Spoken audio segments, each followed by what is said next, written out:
Paz, amados. Estavam conversando aqui antes sobre alguns assuntos e nós vamos abordar algumas palavras daquilo que nós já conversamos aqui, que é um tema que conversamos e falamos no outro encontro, parte dele só. É sobre o nosso olhar em referente ao olhar de Deus. Acepção, escolha, separação, a aparência, e a gente vai tirando um diagnóstico daquilo que a gente vê. Então, nós vamos ler umas partes da Bíblia, nos textos que já foram distribuídos. São pequenas leituras. Depois eu vou ler um texto e nós vamos meditar sobre esse assunto do olhar de Deus e do olhar do homem. Pessoas que nós temos perto de nós, fazem parte do nosso grupo de amizade, pessoas da família, pessoas da sociedade, que às vezes se sentem excluídas, se sentem menosprezadas, outras com soberba, com jactância, e acham que são melhores do que as outras por uma posição social, relativamente em relação a dinheiro, a patrimônio, etc. Até porque a nossa cultura ela é relativizada não pelo que é, mas pelo que tem. Não pelo que a pessoa ser, mas pelo que ela tem ou possui. Mas em Deus não tem nada a ver com isso, em relação a esse olhar humano. Quando nós entendemos Cristo, nós começamos a olhar diferente. E nesse olhar diferente, a gente vê como se fosse Cristo olhando para as pessoas. Daí não tem aquela acepção. Não tem acepção. Então nós vamos falar sobre esse tema de hoje, é sobre acepção. Você pode ler o primeiro versículo.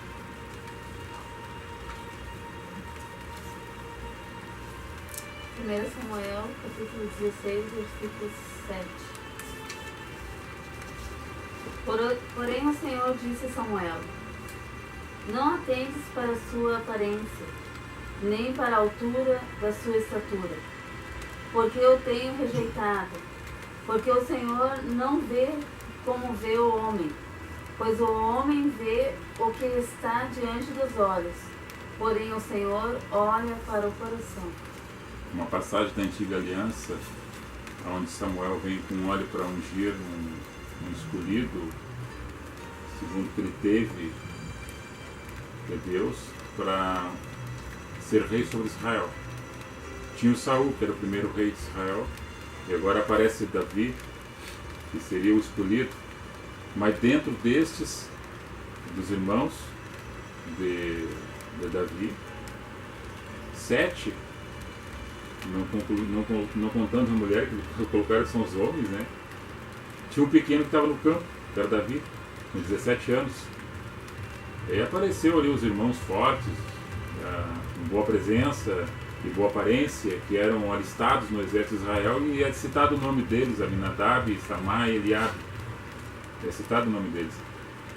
E foi passando, daí o Samuel olhava, certamente é esse. E daí falava Deus no coração, não é. Passava outro, certamente é, não é. Daí foi a passagem que ela leu, que segundo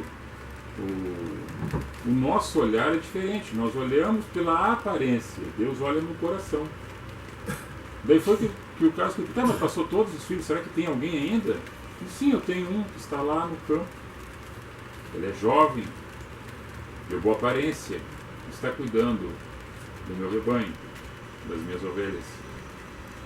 Então é dito para Samuel, Samuel fala para Jessé, nós não nos vamos nos sentar à mesa para comer enquanto esse não chegar.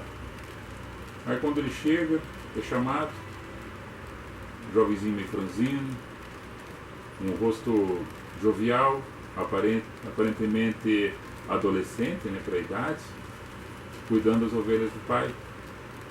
Daí fala no coração dele, é isso que eu escolhi. Daí no momento que ele é ungido com óleo, o Espírito de Deus se apodera dele e deixa de estar sobre Saul. E Saul já não estava fazendo em relação a Deus o agrado que Deus quisera que ele fizesse. Então agora começa uma vida, uma nova vida em Davi com unção sobre a vida dele.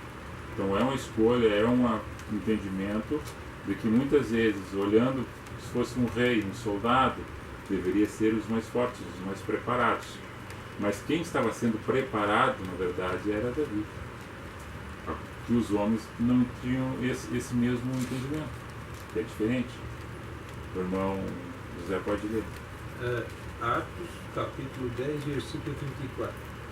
Então Pedro, tomando a palavra, disse: na verdade reconheço que Deus não faz acepção de pessoas. Quando Pedro, sendo judeu e tornando-se discípulo de Cristo, depois de ser chamado, ele era um homem muito contumaz. Ele tinha umas regras com ele e vinha da questão da religião judaica. Que todo aquele agora que viesse para fazer parte do grupo dos discípulos, eles tinham que se circuncidar para fazer parte. Os que não eram judeus tinham que se circuncidar para ser um chamado junto, convertido judeu, agora junto com eles no caminho.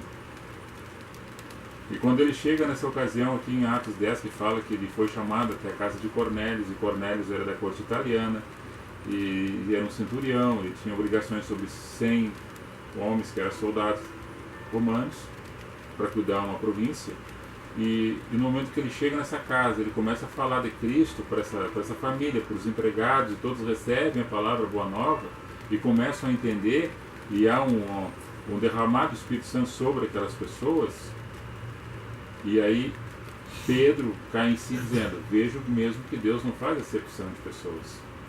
Ele achava que o Espírito Santo só deveria receber aquele grupo que estava no reteté, aquele que tinha a marquinha na carne, aquele que se vestia daquela maneira, aquele que estava dentro de um grupo, ou que cantava, ou que fazia o gospel, ou isso ou aquilo. Então é a mesma coisa de hoje. O que Pedro entendia naquela ocasião, que os outros que não fizessem o que ele fazia, que não comesse o que ele comesse, não vestisse o que ele vestisse, não receberia a unção do Espírito Santo.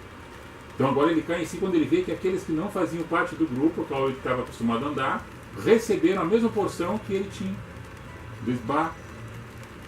Como é que eu vou rejeitar esses? Se Deus não rejeitou, então Deus não faz exceção, por que eu estou fazendo?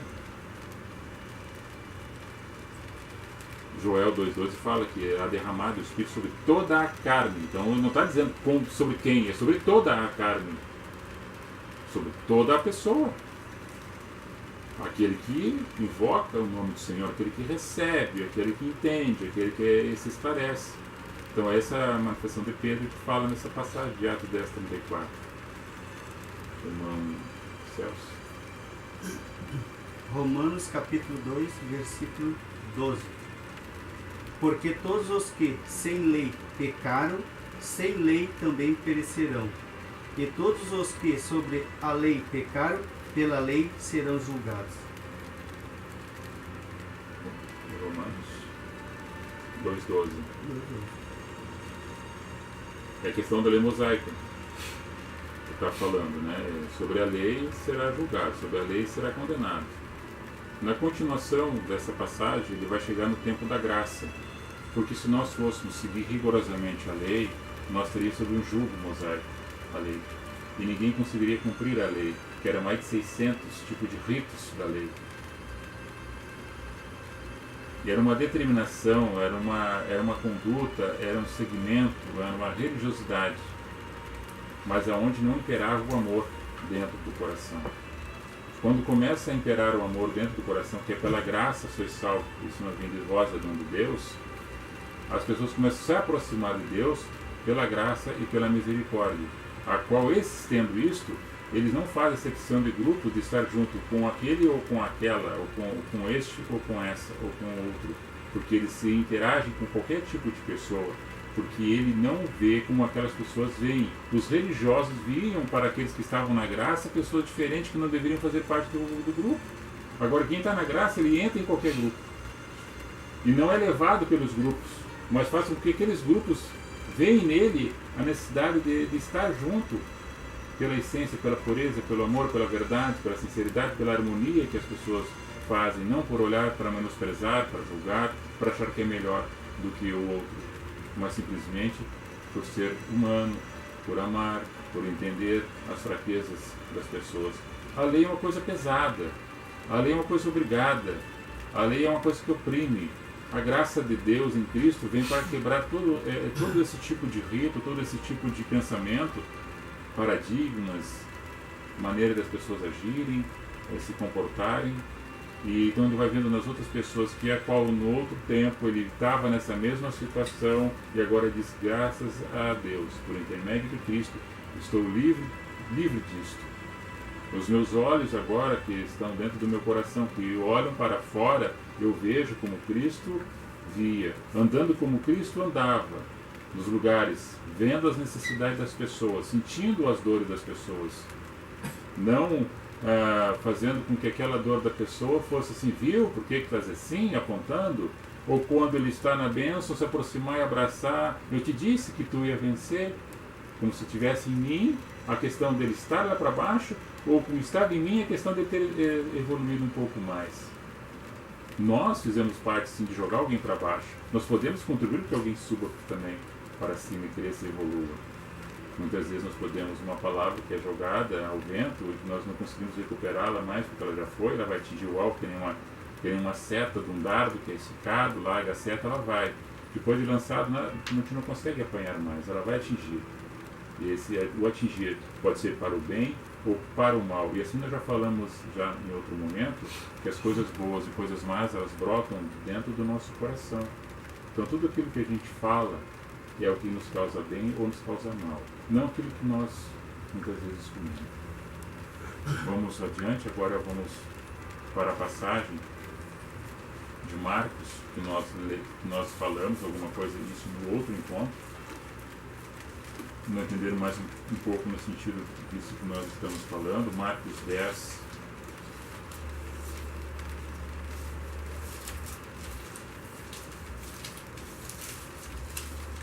Marcos 10, 46.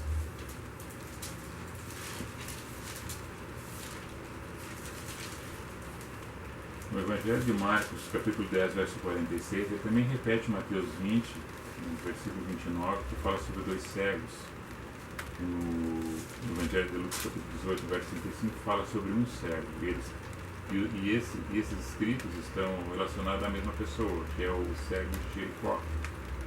Só que no entendimento de Mateus, ele tinha dois, os outros não fazem menção de que tinha um segundo, mas na verdade tinha, eram dois.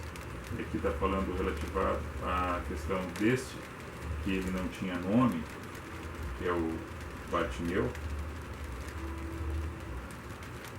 Depois foram para Jericó, aqui é Jesus e os seus discípulos, né? E saindo ele, Jesus, de Jericó, com seus discípulos, uma grande multidão. Bartimeu, cego, filho de Timeu, estava sentado junto ao caminho, mendigando. E ouvindo que era Jesus de Nazaré, começou a clamar e a dizer: Jesus, filho de Davi, tem misericórdia de mim. E muitos o repreendiam para que se calasse, mas ele clamava cada vez mais: Filho de Davi, tem misericórdia de mim.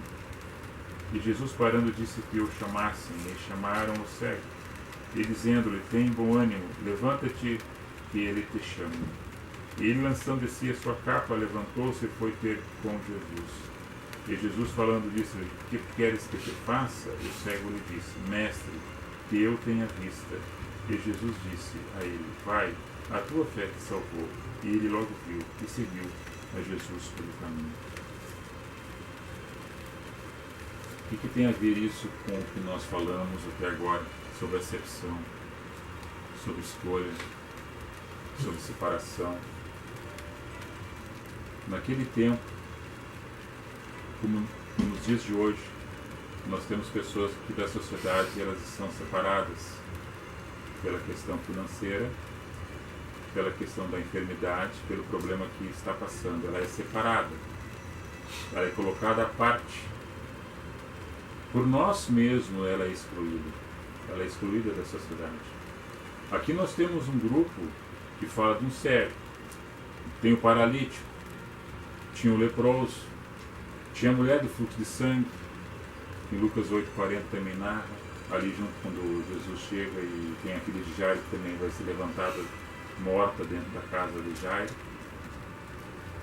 Essas pessoas, mulher do fluxo de sangue, os leprosos, os que eram paralíticos, os cegos, eles eram separados pela sua condição social e física, questão de aparência. Eram pessoas que precisavam viver como qualquer outra pessoa, só que dependiam da ajuda e da esmola das outras pessoas.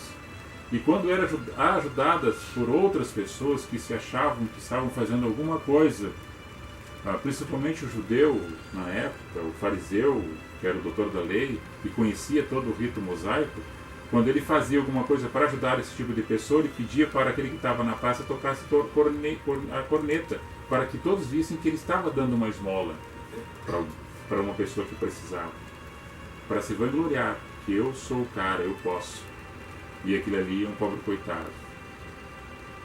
Então a acepção de pessoas sempre existiu.